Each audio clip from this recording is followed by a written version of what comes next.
On the 25th of April, 1963, this man, Joseph Licklider, JCR Licklider, or Lick, to his friends, he wrote a memo addressed to the members and affiliates of the intergalactic computer network. Licklider himself was at a loss for what the overall enterprise of this memo was about. And that was because Licklider was trying to do something which no one else had done before. He wanted to get the very small number of incredibly expensive computers that he and his colleagues worked on to talk to each other. Now, he didn't think this would necessarily always be particularly useful. He writes in the memo, he has quite a technical turn of phrase, "It will possibly turn out, I realize, that only on rare occasions do most or all of the computers in the overall system work in an integrated network. It didn't necessarily always have to be switched on. But if they could do this, if they could crack this problem, if they could make it work, think," he exhorted the readers of the memo, "think of the size of the intergalactic computer network we would have.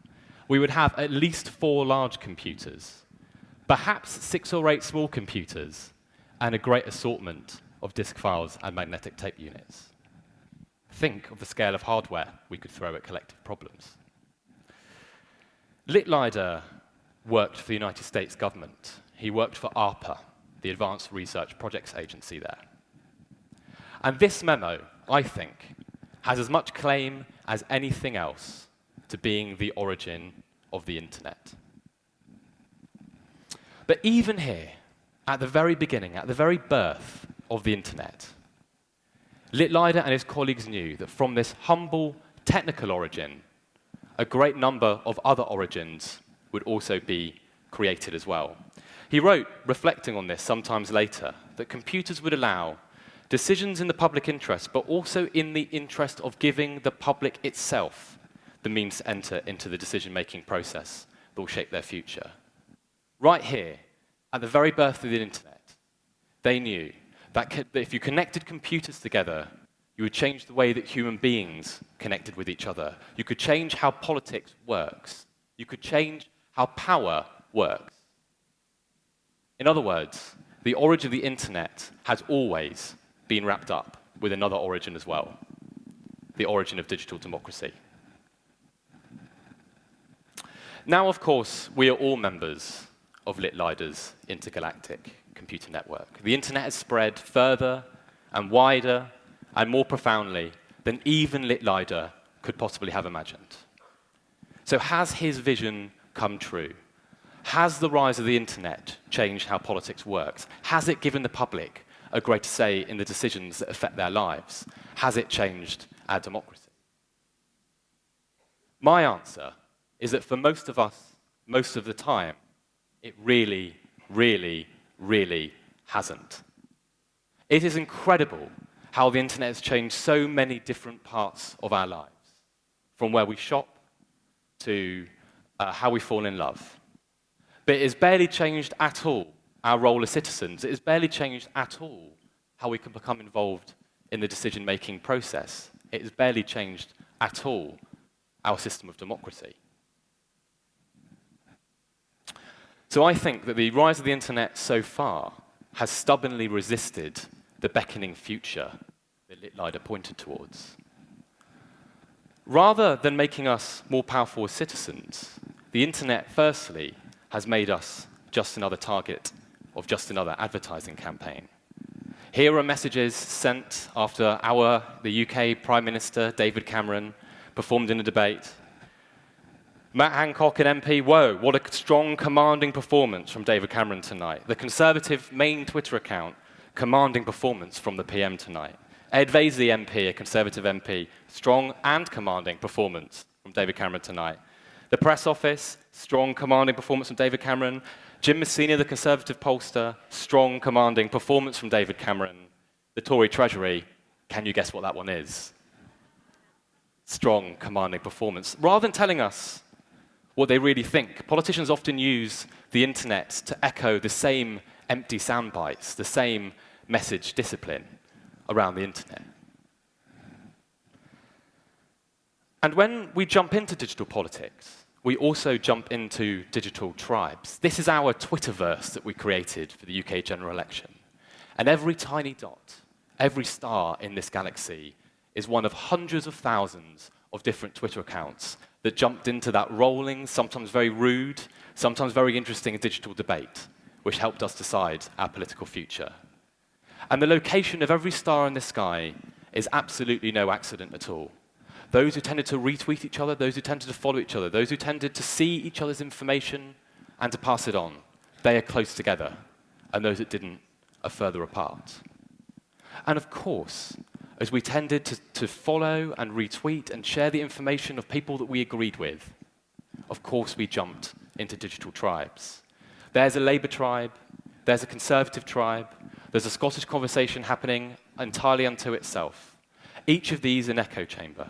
Each of these a washing machine of information, of whirling information, sending back your own worldview to you in 1,000 different ways, each basically confirming your basic beliefs in the first place.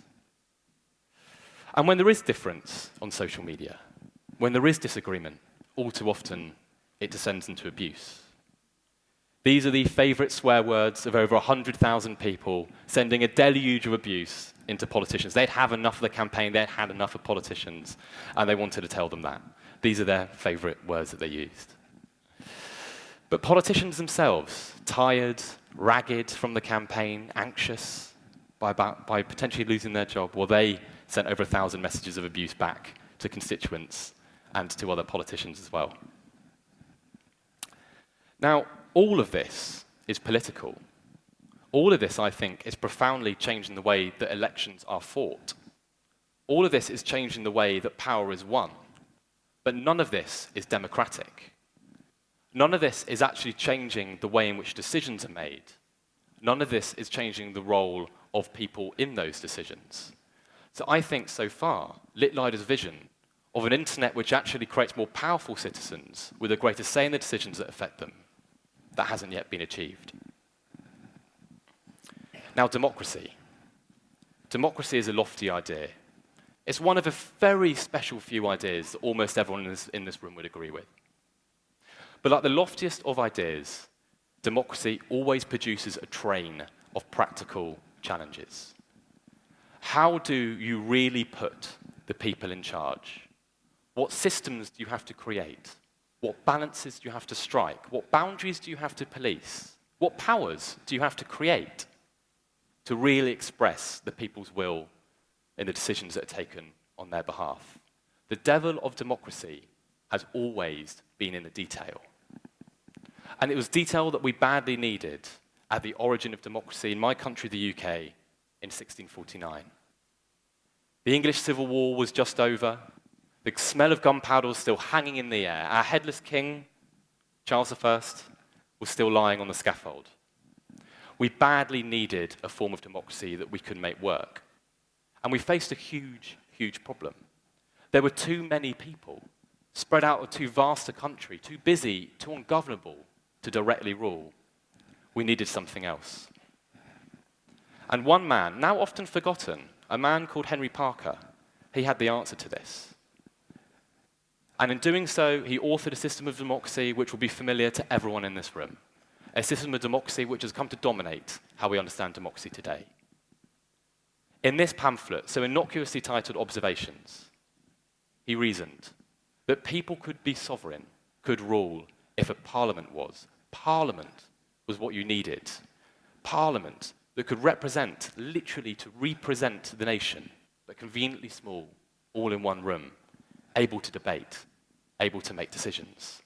People could rule if they elected representatives to rule on their behalf. And of course, this idea of parliamentary democracy has spread throughout all the world. It's come to dominate what democracy means to us all. It was a way of making democracy work for large and modern countries. It was a way that we could actually achieve democracy when we badly needed the detail to do it. People worried about democracy at the time. One of Parker's contemporaries, another Democrat called John Lilburn, warned Parker. And he warned Parliament. He said, "We might justly have done it ourselves without you, had we thought it convenient." They saw Parliament as a very dangerous means to a very worthy end. And from then, from the origin of parliamentary democracy to today, I think that John Lilburn was right to worry, because I think this system, parliamentary democracy, is in deep, deep trouble. Because alongside the rise of parliaments, we've seen the rise of lots of other things as well. We've seen the rise in political parties, big, slick, professional operations, vote-winning machines. But they're factories, electoral factories, that have to be funded. So we've seen the rise of big money politics, donations, sometimes shadowy, sometimes not. But all going to fund not democracy itself, but the parties that live within it. And these parties increasingly are staffed by professional politicians, people that have chosen from early age in their careers that they want to be a politician rather than being a doctor, or rather than being an accountant. But who increasingly actually don't represent or reflect the societies they are drawn on from in either economic or social terms. And these professional politicians are often drawn now from political dynasties, families that pass on the connections, the networks, the wherewithal, the confidence to even think that you can be a politician in the first place. And all of this means, I think, something very, very serious indeed. Rather than being the routine participants in democracy, people are the consumers of it. They are a market that political parties have to sell a product to every few years, come election time. And it is increasingly a product that fewer and fewer people are buying.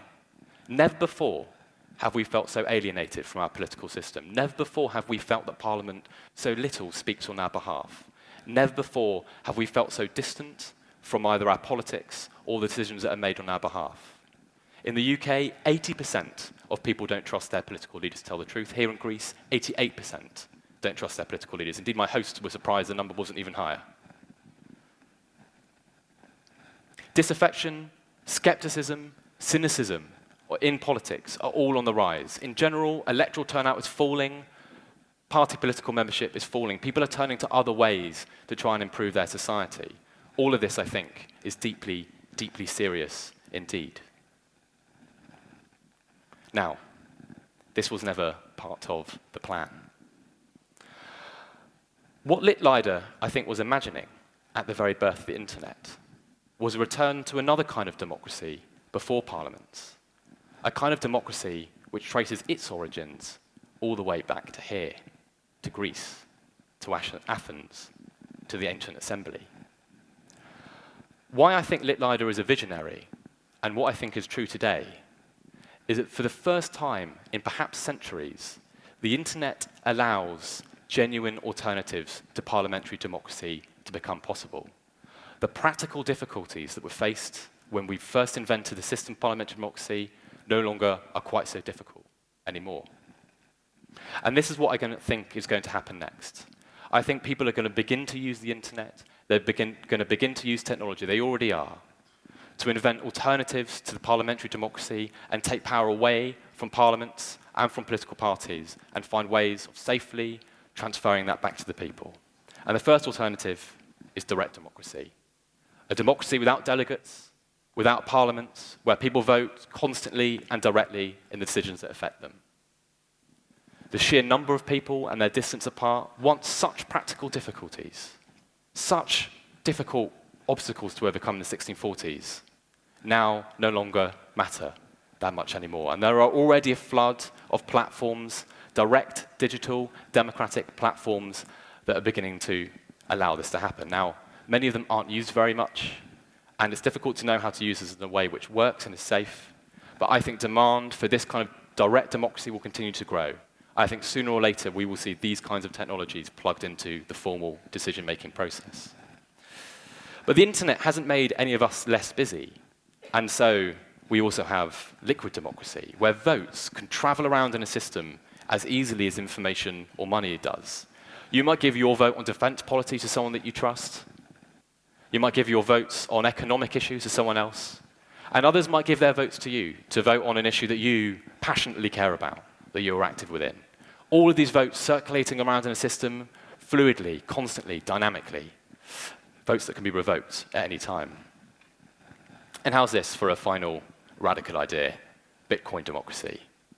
A democracy without not only parliaments, but also without states themselves. Bitcoin, you might have heard of, uses very clever encryption technology to allow the middleman to be cut out of networks. Technology that allows networks to come together where everyone makes sure that everyone else is following the rules. Well, this technology today is being used to allow people to become citizens of virtual nations. Nations with citizenship, with land rights, with insurance, even with embassies. But democracies which are outside of the geographic space. Democracies which are most fully, most perfectly within Licklider's intergalactic computer network. Now, none of this is going to be easy. Reinventing democracy is not easy. It's very difficult. We don't know which of these is going to work. We don't know how to do this in a way which fits with the systems which we currently have. The systems will be open to abuse. They'll be subject to manipulation. But what I think is clear is that parliamentary democracy is no longer our only answer. It is no longer the only way of making democracy work. It is no longer the only way of expressing the will of the people. And from Licklider's memo to today, I think that is what the internet, or the best of the internet, has always been about. It's always been about reinvention. It's always been about innovation. It's always been about trying things which are new. And it's always been about never accepting the status quo, never accepting the legacies which we inherit. And I think in politics, perhaps more than in any other parts of our lives, it's time to try something new. It's time to have a new origin. Thanks very much, everyone.